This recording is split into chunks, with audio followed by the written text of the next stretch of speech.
बिस्मिल्लाहिर्रहमानिर्रहीम। अस्सलाम वालेकुम स्टूडेंट, मेरा नाम है मोहम्मद फ़ारूक, आपका physics teacher.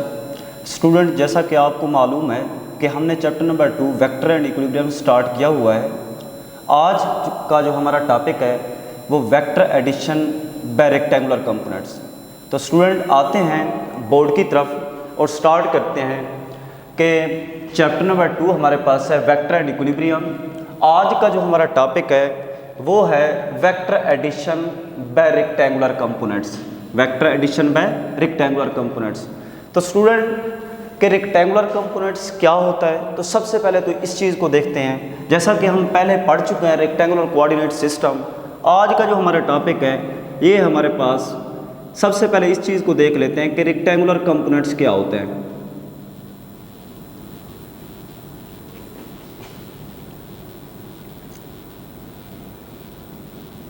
What is rectangular components? कि रेक्टेंगुलर कंपोनेंट्स क्या होते हैं? जैसा कि हमें मालूम है कि अगर कोई वेक्टर एक दूसरे के साथ परपेंडिकुलर हों तो उनको हम रेक्टेंगुलर कंपोनेंट्स कहते हैं। तो हम इसको इस तरह से डिफाइन करेंगे, the components of a vector which are perpendicular to each other. ऐसे कंपोनेंट्स या ऐसे वेक्टर जो एक दूसरे के साथ परपेंडिकुलर हों, यानी कि 90 का एंगल बना रहे हों, तो उन वेक्टर को आप रेक्टेंगुलर कंपोनेंट्स कहते हैं। तो हम इसको डिफाइन कर लेंगे कि रेक्टेंगुलर कंपोनेंट्स क्या हैं। तो इसको डिफाइन कर लेते हैं, the components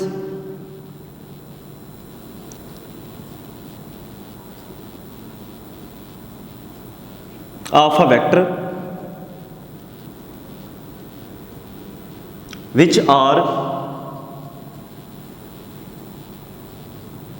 perpendicular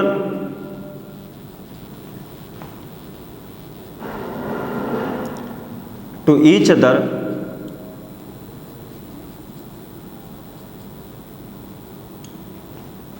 at that point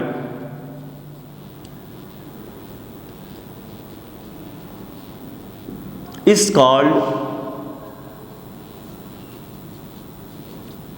rectangular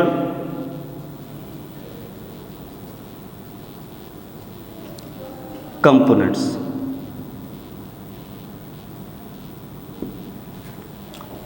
तो स्टूडेंट हमने इसको डिफाइन किया है कि हमारे पास रेक्टेंगुलर कंपोनेंट्स क्या होते हैं। The components of a vector which are perpendicular to each other at that point is called rectangular components. के वेक्टर के ऐसे कंपोनेंट जो एक दूसरे के साथ परपेंडिकुलर हों, एक दूसरे के साथ क्या हों, परपेंडिकुलर हों, उनको आप क्या कहते हैं, रेक्टेंगुलर कंपोनेंट्स कहते हैं। उसके बाद स्टूडेंट आते हैं कि vector addition by rectangular components क्या होता है। तो इसके लिए हमें कुछ स्टेप की ज़रूरत होती है, कुछ स्टेप्स होते हैं हमारे पास।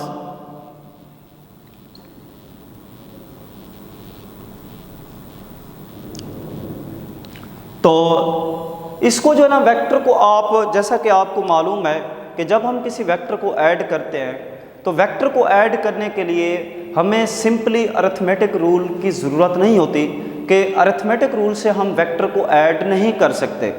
तो किसी भी वेक्टर को ऐड करने के लिए, यानी कि उसको एडिशन करने के लिए नंबर ऑफ़ वेक्टर्स को, तो आपको जो है ना वेक्टर अलजब्रा रिक्वायर होता है। अब वेक्टर अलजब्रा क्या होता है? हाँ जी, वेक्टर अलजब्रा के अंदर आप हेड टू टेल रूल का इस्तेमाल करते हैं। तो सिंपली ये है कि आप किसी भी वेक्टर को ऐड करना चाहते हैं तो उसके लिए हमें अरिथमेटिक रूल से हम वेक्टर को ऐड नहीं कर सकते। तो वेक्टर्स को ऐड करने के लिए हमें जो है ना वेक्टर अलजब्रा की ज़रूरत होती है, और वेक्टर अलजब्रा के अंदर हमारे पास हेड टू टेल होता है। अब हेड टू टेल रूल से हम वेक्टर को ऐड करते हैं। तो इसके लिए ज़रूरी होता है कि जब भी आप किसी वेक्टर को ऐड करते हैं तो हमारे पास जो क्वेश्चन है vector addition by rectangular components, कि जब आप रेक्टेंगुलर कंपोनेंट्स को ऐड करते हैं तो मैं यहाँ पे लेट करता हूँ, let consider are two vector, कि मेरे पास यहाँ पे दो वेक्टर हैं ए एंड बी। अब vector A and B represent the line. अब कुछ लाइन ये जाहिर करती हैं कि ये जो वेक्टर अलजब्रा है, अब इसके अंदर दो वेक्टर हैं ए एंड बी। अब मैं यहाँ पे ये डिनोट कर दूंगा कि मेरे पास जो है ना इसके लिए कुछ जो है ना वेक्टर को ऐड करने के लिए, वेक्टर एडिशन रेक्टेंगुलर कंपोनेंट्स के लिए हाँ जी कुछ स्टेप रिक्वायर होते हैं। अब सबसे पहला स्टेप ये होता है कि हमने वेक्टर को रिजॉल्व किस तरह से करना है। सबसे पहला जो स्टेप हमारे पास होता है कि वेक्टर को हमने रिजॉल्व किस तरह से करना है, और दूसरा जो हमारे पास स्टेप ये होता है कि एक्स कंपोनेंट किस तरह से फाइंड कर सकते हैं ऑफ रिजल्टेंट कंपोनेंट, और तीसरा हमारे पास जो होता है Y component of resultant vector, कि रिजल्टेंट वेक्टर का जो वाई कंपोनेंट होता है वो किस तरह से हम फाइंड करते हैं। और फोर्थ स्टेप ये होता है कि वेक्टर की जो है ना हमने मैग्नीट्यूड को फाइंड करना होता है, और फिफ्थ स्टेप ये होता है कि हमने वेक्टर की जो है ना जो डायरेक्शन होती है, डायरेक्शन ऑफ रिजल्टेंट वेक्टर, उसको किस तरह से हमने फाइंड करना है। एंड पे आपने क्या लिखना होता है, इन 5 स्टेप जो आपने किए हैं इन सब की आपने समरी लिख देनी होती है। तो सबसे पहला जो स्टेप है कि रेजोल्यूशन ऑफ वेक्टर, कि रेजोल्यूशन ऑफ वेक्टर के अंदर अगर मैं यहाँ पे रिजॉल्व करूँ कि मेरे पास रेजोल्यूशन ऑफ वेक्टर, अब सबसे पहला जो स्टेप है वो मेरे पास है resolution of vectors.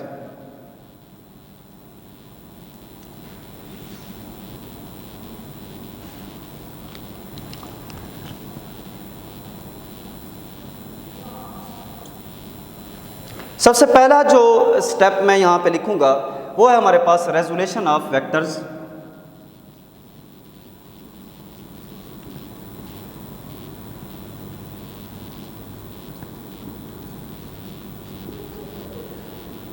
Resolution of vectors, और सेकंड हमारे पास है एक्स कंपोनेंट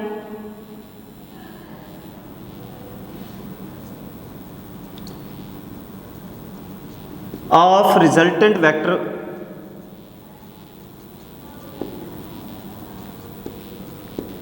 और थर्ड हमारे पास ये होता है कि वाई कंपोनेंट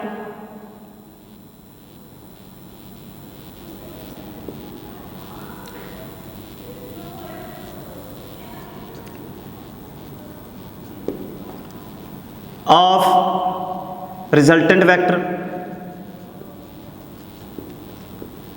और फोर्थ स्टेप हमारे पास ये होता है कि मैग्नीट्यूड ऑफ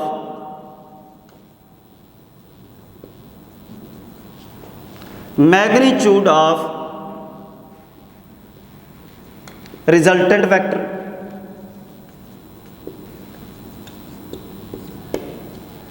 और फिफ्थ स्टेप हमारे पास ये होता है कि direction of resultant component.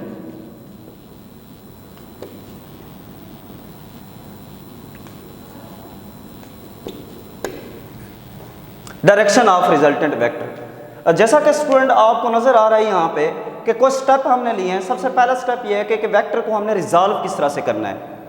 Vector को हमने रिजॉल्व का मतलब होता है उसको मुख्तलिफ पार्ट्स में डिवाइड किस तरह से करना है, उनके कंपोनेंट्स किस तरह से बनाने हैं, तो इसको हम कहते हैं रेजोल्यूशन ऑफ वेक्टर्स, के वेक्टर को किस तरह से आप रिजॉल्व कर सकते हैं। और सेकंड है कि x component of resultant vector आपने मालूम करना होता है। थर्ड है हमारे पास y component of resultant vector, और फोर्थ है हमारे पास मैग्नीट्यूड ऑफ रिजल्टेंट वेक्टर आपने फाइंड करना होता है, और फिफ्थ हमारे पास है कि डायरेक्शन ऑफ रिजल्टेंट वेक्टर आपने फाइंड करना होता है।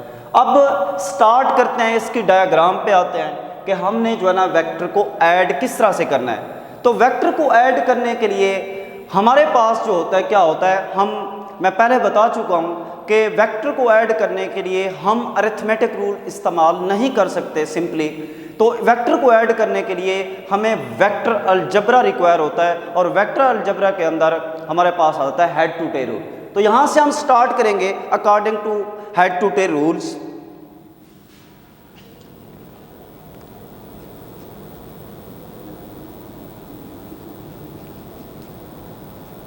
Head to tail rules,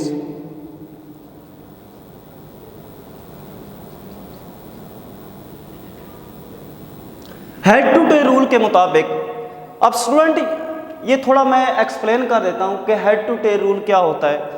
head to tail rule आप उस चीज़ को कहते हैं कि जब आप कोई दो वेक्टर ऐड करते हैं, किस तरीके से, ग्राफिकली, फर्स्ट वेक्टर का हेड एंड सेकंड वेक्टर की टेल, और अगर सेकंड वेक्टर की टेल है तो फर्स्ट वेक्टर के हेड के साथ आप करते हैं, ज्वाइन करते हैं, ठीक है ना। तो इसको आप हेड टू टेल रूल कहते हैं। If two or more vector are added by graphically is called head to tail rule. तो इसको हम जो है ना हम डायग्राम पे आते हैं तो हम देखते हैं कि जो ना हम वेक्टर को किस तरह से हम ऐड कर सकते हैं by head to tail rule.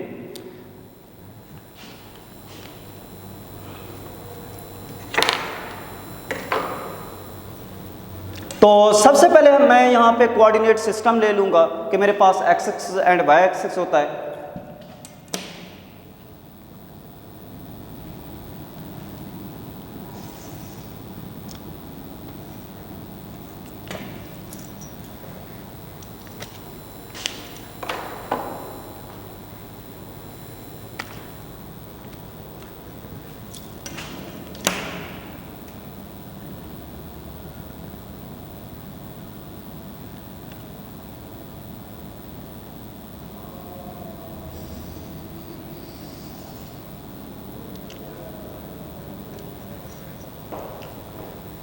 तो स्टूडेंट मेरे पास ये एक्स एक्सिस है और ये मेरे पास ये वाई एक्सिस है।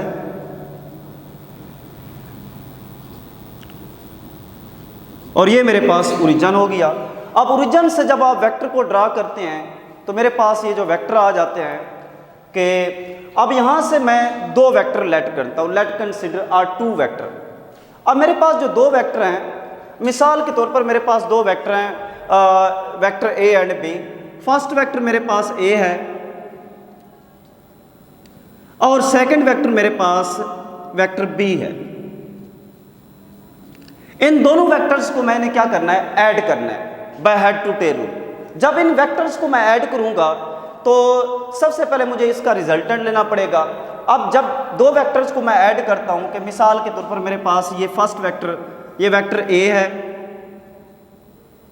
और सेकंड वेक्टर मेरे पास क्या है, ये वेक्टर बी है। अब मैंने ऐड किस तरह से किया है, ये फर्ज किया फर्स्ट वेक्टर है और ये मेरे पास सेकंड वेक्टर है। अब फर्स्ट वेक्टर का ये हेड है और सेकंड वेक्टर बी जो है इसकी टेल के साथ मैंने ज्वाइन कर दिया है। अब थर्ड बात मैं क्या करूंगा, इनका मैं क्या ले लूंगा, इनकी जो है ना मैं रिजल्टेंट ले लूंगा।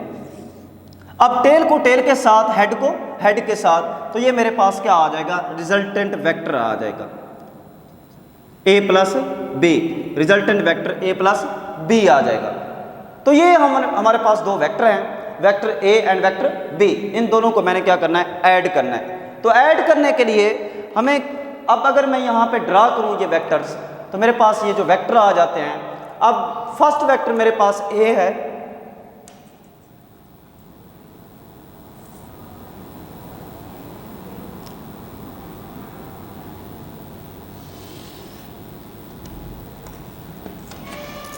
ये मेरे पास वेक्टर ए आ जाएगा। और इसी तरह से मेरे पास जो सेकंड वेक्टर है वो वेक्टर बी आ जाता है। मेरे पास जो सेकंड वेक्टर है वो मैं वेक्टर बी ले लेता हूं।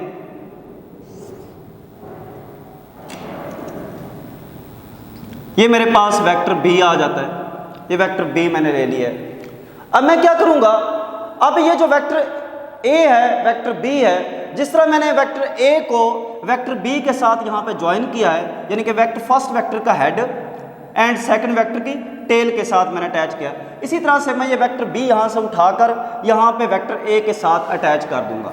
जब मैं यहां पे इसको अटैच करूंगा वेक्टर बी को, तो मेरे पास कुछ इस तरह से सिचुएशन आ जाएगी कि मेरे पास ये जो वेक्टर आ जाएगा, इस वेक्टर को वेक्टर बी का नाम दे दूंगा। अब स्टूडेंट आप देख रहे हैं, अब मेरे पास वेक्टर ए भी आ गया है और वेक्टर बी भी आ गया है। अब वेक्टर ए है, मैं इसका यहाँ पे कोई भी वेक्टर हो, जब वो एक्स एक्सिस और वाई एक्सिस के दरमियान होता है, कोई भी वेक्टर जब एक्स एक्सिस और वाई एक्सिस के दरमियान होता है तो उसका कोई ना कोई प्रोजेक्शन लाजमी होता है।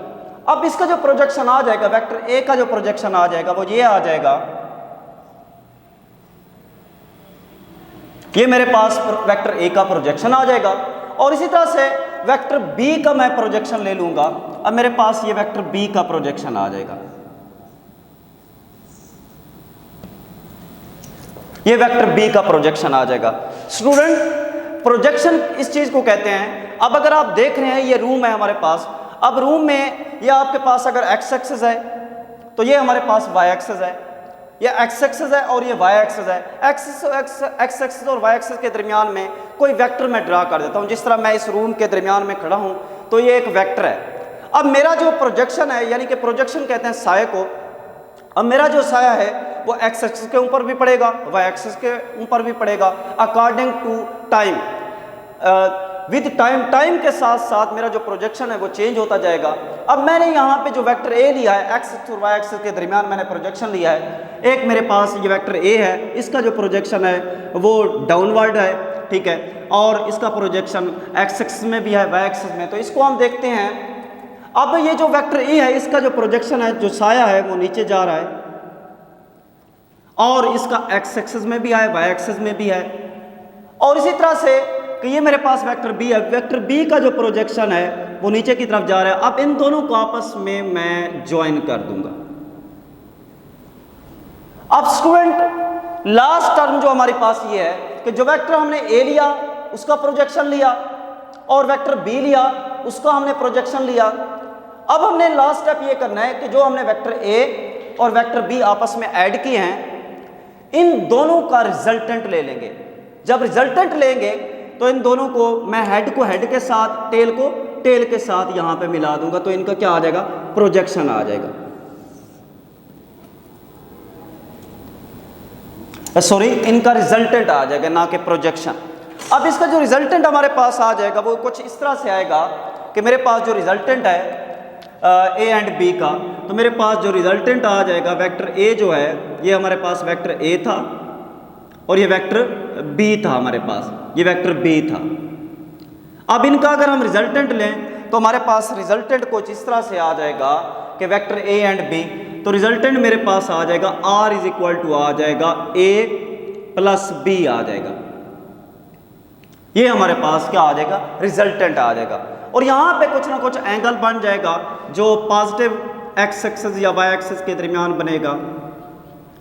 ये हमारे पास क्या आ जाएगा, थीटा एंगल बन जाएगा।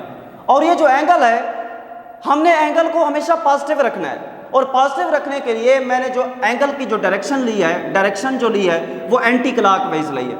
अगर एक्स एक्सिस में, एक्स एक्सिस और वाई एक्सिस के दरमियान जो एंगल बन रहा है वो एंटी क्लॉकवाइज है, तो वो एंगल हमारे पास क्या होगा, पॉजिटिव होगा। तो हम यहाँ पे देखते हैं कि हमने दो वेक्टर ऐड किए हैं, वेक्टर ए और वेक्टर बी, और दोनों को हमने उनका रिजल्टेंट ले लिया, उनका प्रोजेक्शन ले लिया। अब लास्ट काम हमारा ये रहता है, इनकी हम नाम दे देंगे अकॉर्डिंग टू बुक के थ्रू हम इनके नाम रख देंगे। ये मेरे पास ओरिजिन है, और ये मेरे पास क्या बन जाएगा, ये मेरे पास अकॉर्डिंग टू बुक ये मेरे पास पॉइंट एम बन जाएगा, और ये मेरे पास क्यू पॉइंट बन जाएगा, और ये आर, और ये एस, और ये मेरे पास पॉइंट पी बन जाएगा।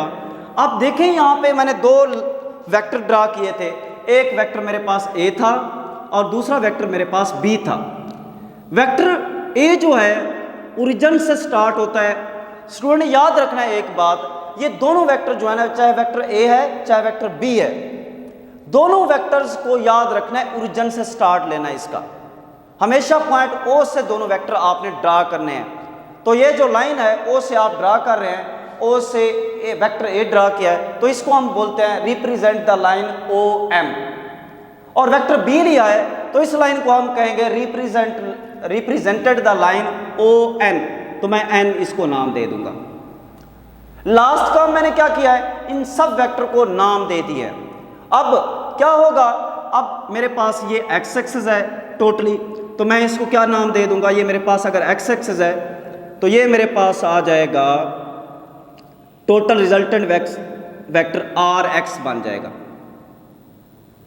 ये आर एक्स के इक्वल आ जाएगा।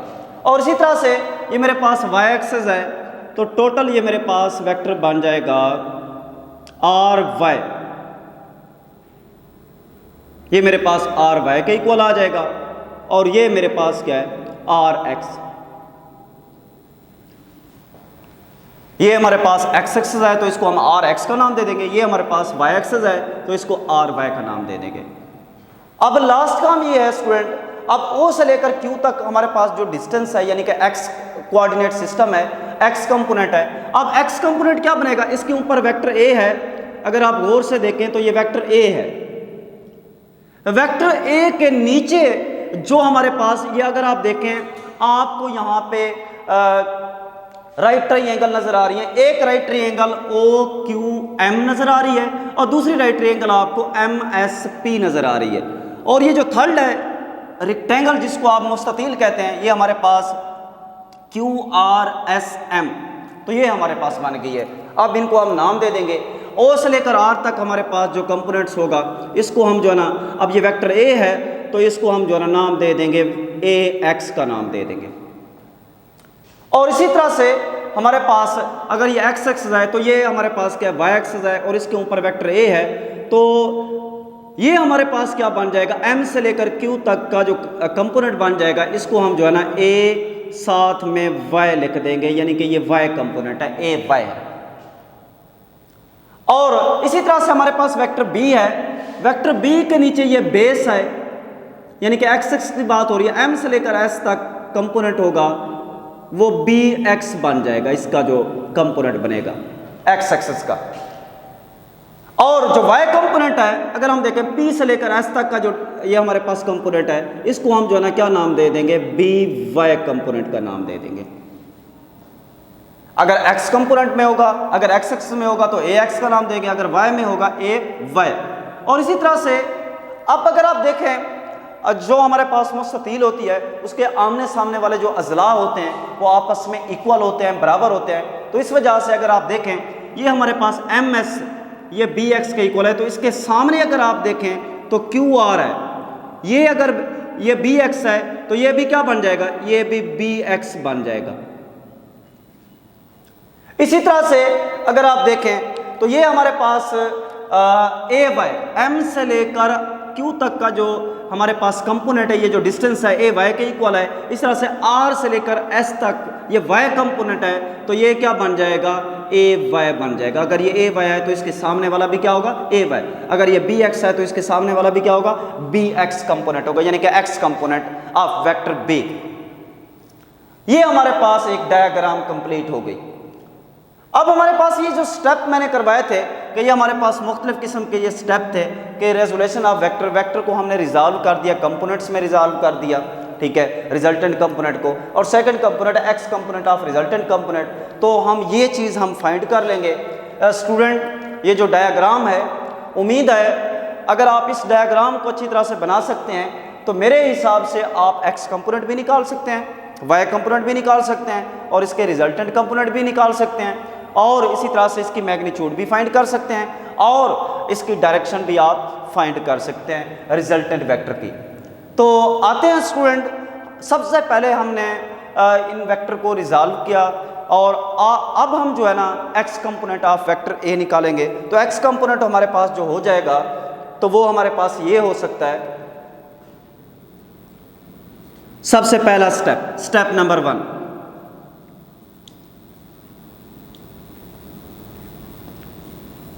अब पहला जो स्टेप होगा वो इस तरह से होगा कि सबसे पहले हमने क्या करना है, हमने जो है ना x component of resultant, x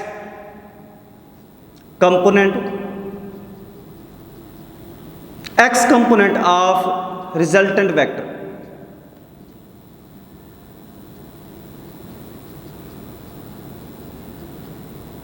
x component of resultant vector. तो सबसे पहले हमने क्या करना है, हाँ जी, resultant vector of x component हमने निकालना है। तो resultant vector of x component निकालने के लिए हमें क्या करना पड़ेगा,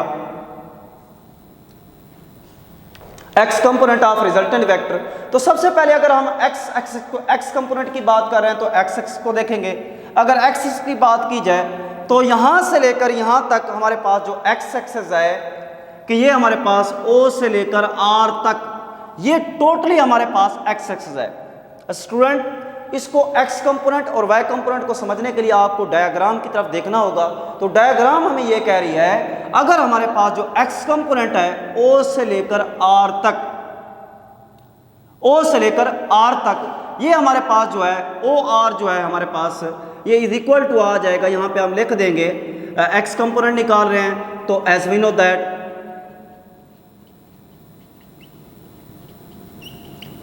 एज वी नो दैट, जैसा कि हम जानते हैं कि हमारे पास जो x कंपोनेंट है वो O से लेकर R तक है, तो ये मेरे पास O R आ जाएगा, इज इक्वल टू आ जाएगा, किस चीज के इक्वल आ जाएगा, x कंपोनेंट, ये आ जाएगा sum of x component, sum of x vectors, sum of x axis of vector. हमारे पास जो x एक्सिस में जो वेक्टर हैं उनको हम ऐड कर देंगे, या sum of x axis of component, जो x एक्सिस में जो कंपोनेंट है हम उनको ऐड कर देंगे। अब सबसे पहले क्या है, O से लेकर R तक दरमियान में कितने स्टेप आते हैं, एक हमारे पास स्टेप आता है OQ, तो ये हमारे पास इक्वल हो जाएगा OQ के, प्लस ये हमारे पास इक्वल हो जाएगा QR, तो इसकी जगह पर हम लिख देंगे QR, तो ये हमारे पास आ जाएगा। अब स्टूडेंट हमें पता है कि ये जो स्टेप है हमारे पास, अगर ये हमारे पास इक्वेशन नंबर 1 है, इसको इक्वेशन नंबर 1 का नाम दे देंगे, इसमें वैल्यूज़ हम ऐड कर देंगे। हाँ जी, वैल्यूज़ कौन सी हैं, वैल्यूज़ हमारे पास आ जाती हैं। सबसे पहली जो वैल्यूज़ है, अगर हम उस चीज़ को देखें तो पहली वैल्यू हमारे पास है OR। OR किस चीज़ के इक्वल है, अगर आप देखें OR, तो ये टोटली हमारे पास OR जो है ना x एक्सिस है, जिसको हम resultant component R, resultant vector RX कहते हैं, तो OR हमारे पास किस चीज़ के इक्वल है, RX के इक्वल है। और सेकंड बात यह है कि हमारे पास सेकंड बात यह है OQ किस चीज़ के इक्वल है, O से लेकर Q तक का जो कंपोनेंट है वो X कंपोनेंट है, जिसको हम AX कहते हैं, ये हमारे पास आ जाता है AX। और उसके बाद है QR, Q से लेकर R तक हमारे पास BX के इक्वल है।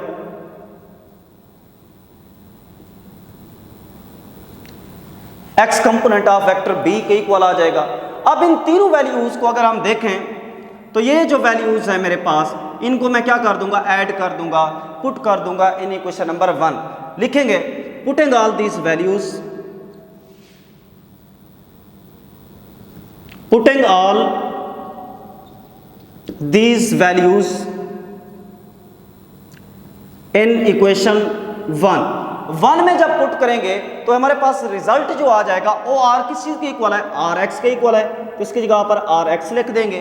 और इसी तरह से हमारे पास ये जो हमारे पास OQ है, OR हमारे पास आ जाएगा किस चीज़ के इक्वल आ जाएगा, RX, तो इसकी जगह पर RX लिख देंगे, इज इक्वल टू आ जाएगा OQ किस चीज़ के इक्वल है, AX के इक्वल है, तो इसकी जगह पर AX लिख देंगे, प्लस आगे प्लस है तो प्लस लिख देंगे। और इसी तरह से QR किस चीज़ के इक्वल है, ये हमारे पास BX के इक्वल है, तो इसकी जगह पर BX लिख देंगे। अब स्टूडेंट ये अगर आप देखें तो ये हमारे पास resultant component of X axis, यानी कि X कंपोनेंट का रिजल्टेंट कंपोनेंट आ जाएगा, X component of resultant vector, ये हमने फाइंड कर लिया। और इसी तरह से स्टूडेंट हम Y कंपोनेंट निकालेंगे तो हमारे पास Y कंपोनेंट हमारे पास जो आ जाएगा वो कुछ इस तरह से है कि Y कंपोनेंट हमारे पास आ जाएगा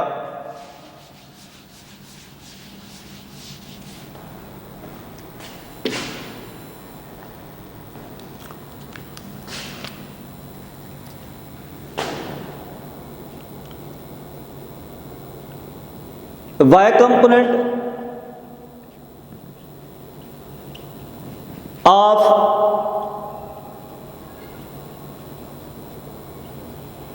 रिजल्टेंट वेक्टर। हाँ जी, Y कंपोनेंट हम निकालेंगे, रिजल्टेंट वेक्टर का Y कंपोनेंट हम निकालेंगे, तो Y कंपोनेंट हमारे पास क्या है, तो Y कंपोनेंट हमारे पास ये R से लेकर P तक, ये अगर आप डायग्राम को बाखूबी देख रहे हैं तो ये हमारे पास आ रहा है RP या PR, ये हमारे पास Y एक्सिस है। अगर ये Y एक्सिस है तो इसको हम Y कंपोनेंट कहेंगे, और Y कंपोनेंट टोटली किस चीज़ के इक्वल है, ये RY के इक्वल है। किसके इक्वल है, RY के इक्वल है। तो ये हमारे पास क्या आ जाएगा, RP, as we know that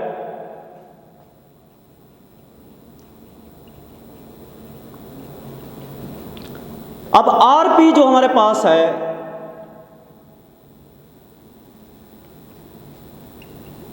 ये हमारे पास किस चीज़ के इक्वल है, हाँ जी, RP हमारे पास जो है Y कंपोनेंट है। अब स्टूडेंट याद रखना है, जब हमने X कंपोनेंट देखना मालूम करना है तो X को देखना है, Y कंपोनेंट को छोड़ देना है। और उसी तरह से जब हमने y component of resultant vector मालूम करना है तो सिर्फ y एक्सिस को देखना है, x एक्सिस को छोड़ देना है। अब हम y कंपोनेंट को अगर हम देखें तो आर पी ये y कंपोनेंट है। अब y कंपोनेंट हमारे पास है, y component of resultant vector R P हमारे पास है, आर पी। अब इसका जो स्टेप है r से लेकर s तक, ये किस चीज के इक्वल है, sum of R S plus S P के इक्वल है। तो ये हमारे पास क्या बन जाएगी, सेकंड इक्वेशन बन जाएगी। अगर ये हमारे पास फर्स्ट इक्वेशन थी तो ये हमारे पास क्या बन जाएगी, सेकंड इक्वेशन बन जाएगी। अब क्या करेंगे, हाँ जी, इनकी वैल्यूज यहाँ पे लिखेंगे। हमारे पास जो कुछ वैल्यूज हैं वो कुछ इस तरह से हैं, ये वैल्यूज हमारे पास आ जाती हैं। तो सबसे पहली जो वैल्यू है, as we know that R P किस चीज के इक्वल है, अगर हम देखें आर से लेकर पी तक का जो डिस्टेंस है वो आर वाई के इक्वल है, तो इसकी जगह पर आर वाई लिख देंगे।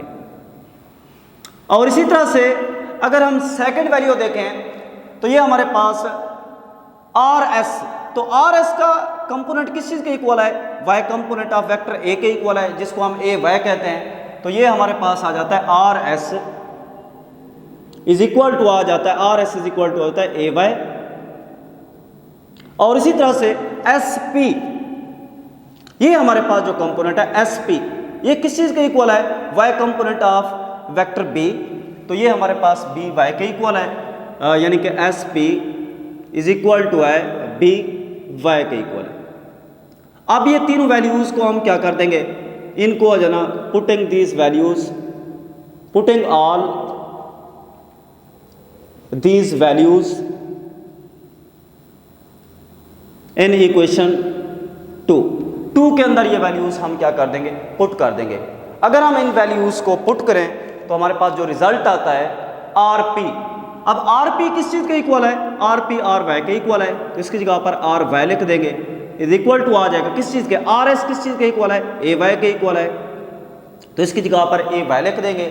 और इसी तरह से हमारे पास एस पी है, तो एस पी अगर हम देखें तो एस पी किस चीज के इक्वल है, बी वाई के इक्वल है, प्लस क्या लिख देंगे, बी वाई। तो ये हमारे पास क्या बन जाएगा, ये हमारे पास आ जाएगा कौन सा, वाई कंपोनेंट हमने निकाल लिया। स्टूडेंट, जैसा कि हमारे पास ये 3 स्टेप कंप्लीट हो चुके हैं, अब 4th स्टेप है हमारे पास magnitude of resultant vector R. जब हम इसकी मैग्नीट्यूड निकालेंगे तो magnitude of resultant vector R हमारे पास क्या आ जाएगी, मैग्नीट्यूड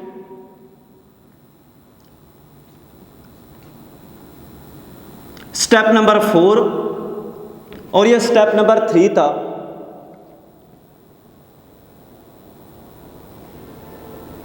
स्टेप नंबर 4 हमारे पास जो आ जाएगा वो इस तरह से है। स्टेप नंबर 4 को अगर हम देखें तो ये हमारे पास magnitude of resultant vector R, तो ये लिख देंगे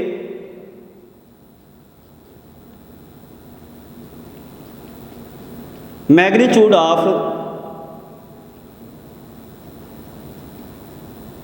रिजल्टेंट वेक्टर आर।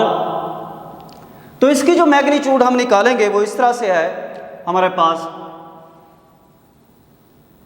तो इसकी जो मैग्नीट्यूड हमारे पास आ जाएगी, मैग्नीट्यूड निकालने के लिए स्टूडेंट हम क्या करते हैं, जी मैग्नीट्यूड निकालने के लिए आप यहाँ से डायग्राम से भी मैग्नीट्यूड निकाल सकते हैं, लेकिन मैं एक और मेथड इस्तेमाल करूँगा यहाँ पे, वो हमारे पास है पाइथागोरस थ्योरम या पाइथागोरस थ्योरम। अब पाइथागोरस थ्योरम क्या होती है, हमें पता है स्टूडेंट, जैसा कि हम कई क्वेश्चन के अंदर हम इस्तेमाल कर चुके हैं। पाइथागोरस थ्योरम क्या होती है, तो पाइथागोरस थ्योरम जो हमारे पास होती है वो ये होता है कि हाइपोटेनियस का स्क्वायर इज इक्वल टू होता है बेस का स्क्वायर प्लस परपेंडिकुलर का स्क्वायर होता है। हम इसको यहाँ पे अप्लाई कर देंगे पाइथागोरस थ्योरम के, तो यहाँ पे अप्लाई पाइथागोरस थ्योरम।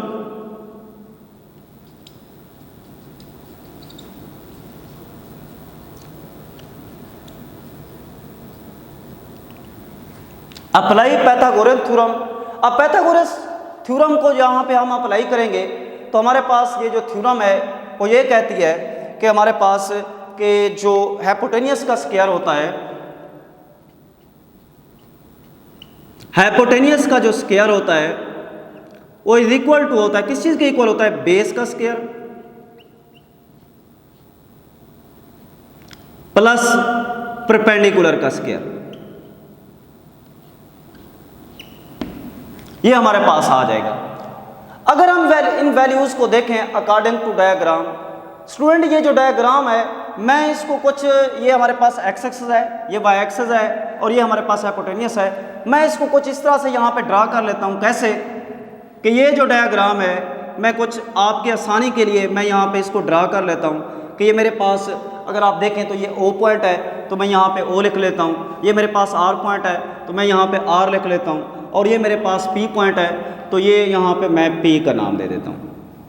अब अगर आप देखें दरमियान में एंगल बन रहा है तो यहाँ पे मैं एंगल बना दूंगा जिसको हम थीटे का नाम दे देते हैं। और ये जो एंगल बनाना है याद रखना है एमसीक्यूज के लिहाज से कि ये एंगल आपका जो है ना एंटी क्लॉकवाइज होना चाहिए। अगर आपने कंपोनेंट्स को पॉजिटिव रखना है तो आपका एंगल जो है ना एक्स कंपोनेंट या वाई कंपोनेंट को आपने पॉजिटिव रखना है तो आपका एंगल एंटी क्लॉकवाइज होना चाहिए। एंटी क्लॉकवाइज में आपका एक्स कंपोनेंट और वाई कंपोनेंट हमेशा पॉजिटिव होते हैं। और इसी तरह से अगर हम इन वैल्यूज़ को देखें O से लेकर R तक, O से लेकर R तक मेरे पास x एक्सिस में R x के इक्वल है, तो यहाँ पे मेरे पास ये जो x कंपोनेंट आ जाएगा किस चीज़ के इक्वल आ जाएगा, ये R x के इक्वल आ जाएगा, और y कंपोनेंट मेरे पास आ जाएगा R y के इक्वल आ जाएगा, R p is equal to आ जाएगा R y। और O से लेकर P तक अगर हम देखें तो O से लेकर P तक ये हमारे पास रिजल्टेंट वेक्टर R आता है, तो इसकी जगह पर हम रिजल्टेंट वेक्टर R लिख देंगे, तो ये हमारे पास रिजल्टेंट वेक्टर R आ जाता है। तो इसी से हम पाइथागोरस थ्योरम अप्लाई करके हम मैग्नीट्यूड वेक्टर की, रिजल्टेंट वेक्टर की मैग्नीट्यूड निकाल सकते हैं। कैसे, अब आप इनके अंदर वैल्यूज़ को पुट करते हैं। हाइपोटेन्यूस क्या है, हाइपोटेन्यूस हमारे पास OP है, तो इसकी जगह पर हम क्या पुट कर देंगे, हाइपोटेन्यूस की जगह पर OP का स्क्वायर आ जाएगा, इज इक्वल टू आ जाएगा, किस चीज़ के इक्वल आ जाएगा, अब बेस है, अब बेस हमारे पास क्या है, OR है, तो इसकी जगह पर OR पुट कर देंगे, ऊपर स्क्वायर है तो इसका स्क्वायर आ जाएगा, प्लस नेक्स्ट हमारे पास है परपेंडिकुलर। अब परपेंडिकुलर क्या है हमारे पास, RP है, तो ये हमारे पास यहाँ पे आ जाएगा RP, तो ये वैल्यूज हमारे पास आ जाएंगी।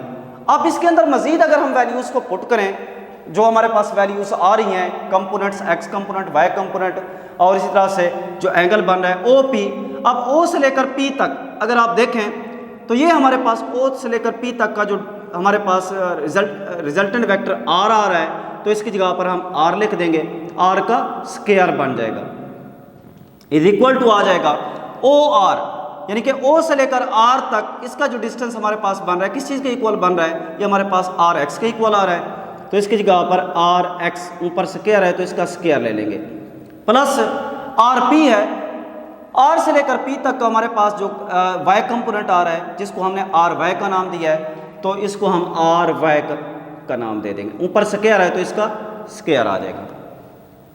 अब स्टूडेंट मैग्नीट्यूड निकालने के लिए हमें लाजमी होता है कि रिजल्टेंट वेक्टर जो भी होता है उसका हमें अंडर रूट लेना होता है, कि इसका स्क्वायर ख़त्म करने के लिए हमें अंडर रूट ले लेंगे, तो लिखेंगे taking under root on both side, taking under root on both side, दोनों साइड का हम अंडर रूट ले लेंगे, तो अंडर रूट जब लेते हैं तो R का स्क्वायर है, इसका अंडर रूट आ जाएगा, इज इक्वल टू आ जाएगा RX, ऊपर स्क्वायर है, प्लस RY हमारे पास है, इसका भी स्क्वायर आ जाएगा, तो ये अंडर रूट के इक्वल आ जाएगा।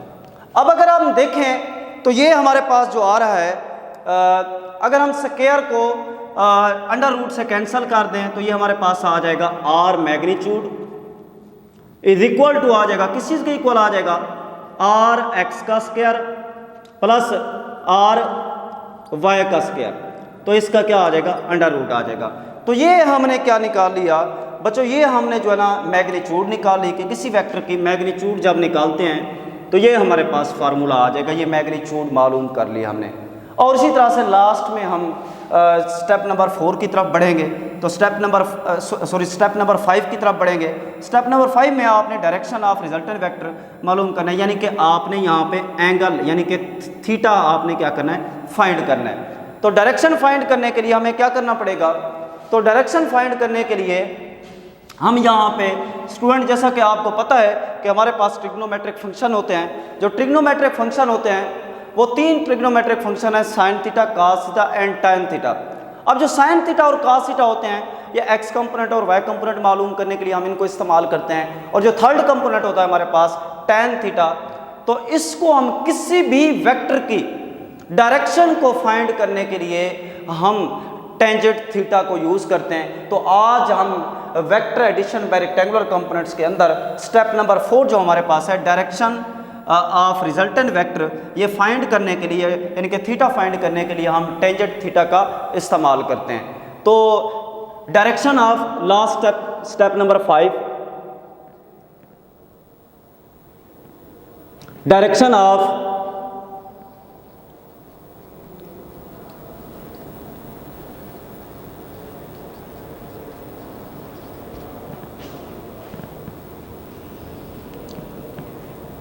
डायरेक्शन ऑफ रिजल्टेंट वेक्टर है कि रिजल्टेंट वेक्टर की हमने डायरेक्शन किस तरह से फाइंड करनी है। तो direction of resultant vector find करने के लिए हमें क्या करना पड़ेगा, according to trigonometric function. Trigonometric function हम यूज करेंगे।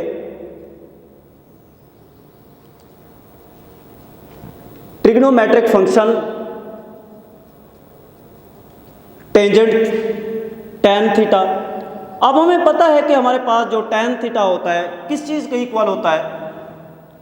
ये जो टैन थीटा होता है स्टूडेंट, जैसा कि हमें पता है कि टैन थीटा के लिए हम जो टर्म इस्तेमाल करते हैं परपेंडिकुलर ओवर बेस। अब ये हमारे पास आर पी परपेंडिकुलर है और बेस हमारे पास ओ आर है, तो इसको हम इस्तेमाल करेंगे परपेंडिकुलर ओवर, हमारे पास क्या आ जाएगा, बेस के इक्वल आ जाएगा। अब अगर आप देखें तो टेंजेंट थीटा के अंदर हमारे पास किस चीज़ के इक्वल है, परपेंडिकुलर। हाँ जी, क्या चीज़ है परपेंडिकुलर, हमारे पास आर वाई है, यानी कि जिसको हम आर पी का नाम देते हैं, ये हमारे पास आर पी है, डिवाइडेड बाय बेस क्या है, ओ आर है, तो ये हमारे पास ओ आर आ जाएगा। इसमें वैल्यूज पुट करेंगे। आर पी किस चीज़ के इक्वल है, आर पी हमारे पास आर वाई के इक्वल है, डिवाइडेड बाय ओ आर किस चीज़ के इक्वल है, ओ आर हमारे पास आर एक्स के इक्वल है, इज इक्वल टू आ जाएगा टेंजेंट थीटा, टैन थीटा के इक्वल आ जाएगा। अब स्टूडेंट यहाँ पे अगर हम देखें तो हमारे पास अगर हम मज़ीद इनके अंदर वैल्यूज पुट करें तो हमारे पास ये क्या आ जाएगा, टैन को अगर हम दूसरी साइड पे ले जाएं तो ये टैन इनवर्स बन जाएगा। इसको हम लिख सकते हैं tan inverse R Y divided by होता है आर एक्स के इक्वल होता है।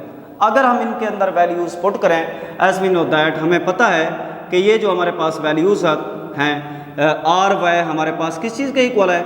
स्टूडेंट अगर हम आर वाई की बात करें तो हमारे पास ये आर वाई हमारे पास किस चीज़ के इक्वल है, a y plus b Y. ये वैल्यू यहाँ पे पुट कर देंगे तो ए y plus b Y.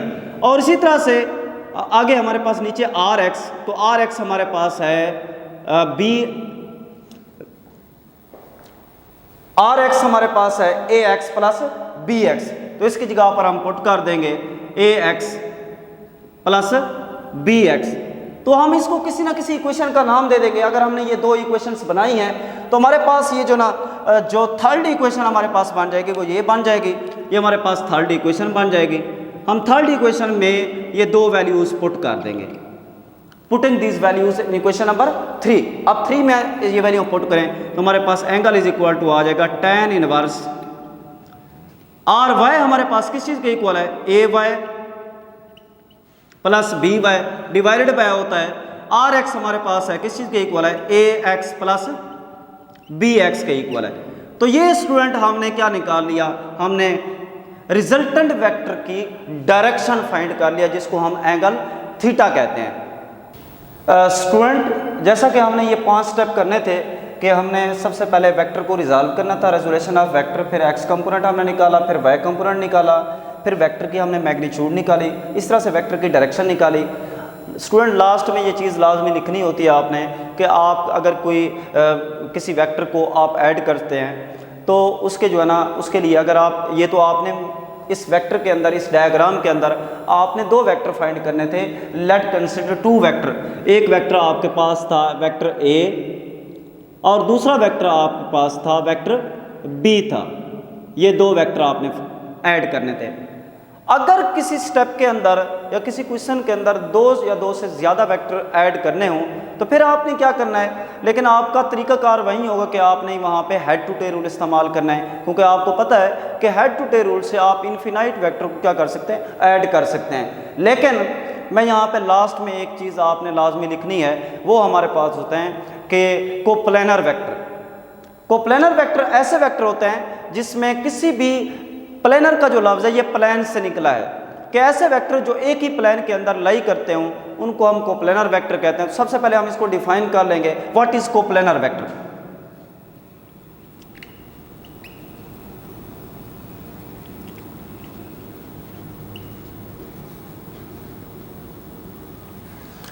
Coplanar vector क्या होते हैं? A vector which lie on the same plane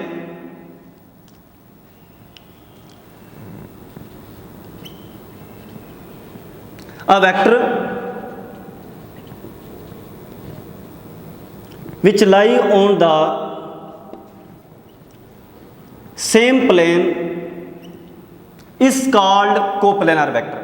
अब कोप्लेनर वेक्टर की अगर आपने डायरेक्शन या मैग्नीट्यूड फाइंड करनी हो तो बिल्कुल सेम इसी तरह से करेंगे कि अगर आपके पास ये जब आप वेक्टर एडिशन कर रहे थे तो इसके अंदर आपने ये मैग्नीट्यूड निकाली थी, रिजल्टेंट वेक्टर की मैग्नीट्यूड।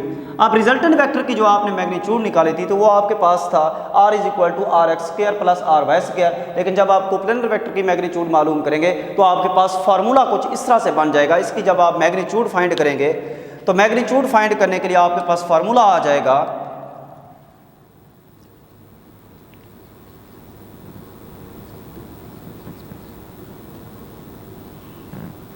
फार्मूला आपके पास बन जाएगा R magnitude is equal to आ जाएगा, अब यहाँ पे आर एक्स का स्क्वायर प्लस आर वाई का स्क्वायर, ठीक है। तो ये आर एक्स किस चीज़ के इक्वल है, आर एक्स हमारे पास किस चीज़ के इक्वल है, ए एक्स प्लस बी एक्स। तो इसकी जगह पर हम पुट कर देंगे a x plus b x, A x plus b x.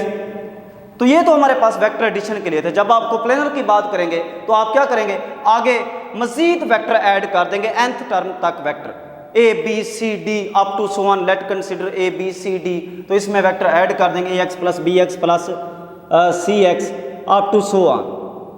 तो ये हमारे पास ये वेक्टर आ जाएंगे, डिवाइडेड बाय क्या आ जाएगा। इसी तरह से मैग्नीट्यूड आप फाइंड कर रहे हैं तो मैग्नीट्यूड फाइंड करने के लिए हमारे पास ये क्या आ जाएगा, इसका स्क्वायर आ जाएगा अप टू सो ऑन, ये वेक्टर इसका स्क्वायर आ जाएगा, प्लस आ जाएगा हमारे पास आर वाई है। तो आर वाई किस चीज़ के इक्वल है, जी आर वाई हमारे पास a y plus b Y के इक्वल है। तो यहाँ पे लिख देंगे a y plus b y plus c y up to so on, इसका भी क्या आ जाएगा स्क्वायर, और इस सारे का क्या आ जाएगा अंडर रूट आ जाएगा। तो इसकी मैग्नीट्यूड का फॉर्मूला आ जाएगा। इसी तरह से आपने क्या करना है, आपने इसकी डायरेक्शन फाइंड करने के लिए, डायरेक्शन फाइंड करने के लिए जो हमारे पास फार्मूला है यहाँ पे वेक्टर एडिशन के लिए, तो हमने ये इस्तेमाल किया था। तो इसके अंदर आपने क्या करना है, सिर्फ एक आपने इजाफा करना है, ये आपके पास vector a y plus b y है। तो आगे आप अगर आपने कोप्लेनर वेक्टर मालूम करने हो तो आप प्लस कर देंगे c y plus d y plus e y up to so on n g तक। तो ये हमारे पास अगर हमने डायरेक्शन फाइंड करनी हो, डायरेक्शन फाइंड करने के लिए हमारे पास फार्मूला बन जाएगा theta is equal to tan inverse a y plus b y plus c y plus d y up to so on, divided by आ जाएगा a x plus b x plus c x plus d x up to so on. तो ये हमने जो है ना ये formula हम फाइंड करेंगे किसके लिए, हाँ जी डायरेक्शन फाइंड करनी हो जब कोप्लेनर वेक्टर की, तो इस फार्मूले को इस्तेमाल करेंगे। स्टूडेंट जैसा कि आपको पता है कि ये जो है ना हमारे पास ये जो सवाल है वेक्टर एडिशन एक लेंथी क्वेश्चन है और वेरी वेरी इंपॉर्टेंट है एज अ लॉन्ग क्वेश्चन के तौर पर। उम्मीद है आपने इसकी डायग्राम को अच्छी तरह समझा होगा और इसके एक्स कंपोनेंट और वाई कंपोनेंट को अच्छी तरह आपने सॉल्व करना है ताकि आप इस क्वेश्चन को अच्छी तरह से सॉल्व कर सकें। अल्लाह हाफिज़।